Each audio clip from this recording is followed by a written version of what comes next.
এক ছিল খুব বড়, খুব মোটা একটা বিড়াল। বিড়ালটা ছিল এমন মোটা যে হেঁটে চলতে গেলেই গড়গড়িয়ে শব্দ হয়। সেই বিড়াল একদিন ভাবল, না, আজকে বাজার থেকে কিছু ভালো কিছু কিনে আনতে হবে। তাই কি আর দেরি না করে সাইকেল নিয়ে ছুটে গেল বাজারে। বাজারে গিয়ে বিড়ালটা কিনে নিল এক ব্যাগ আলো। না না, আলো মানে আলো না, বাংলার গরম গরম আলু। ব্যাগে পুরো আলু, আবার সাইকেল চালিয়ে বাড়ির পথে।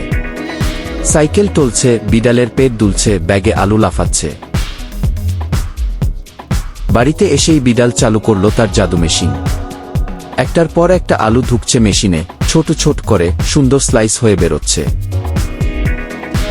তারপর সেই স্লাইস আলুগুলো গেল গরম তেলের মধ্যে, শু করে আওয়াজ। বিড়াল তো খুশি। ওরে বাবা, এমন ক্রিস্পি! শেষে আলু ভাজার ওপরে দিল টকঝাল টমেটো চাষ, মানে চাটনি। তারপর শুরু হলো আসল খাওয়া। মজা করে খাচ্ছে, চোখ বন্ধ করে খিম করছে।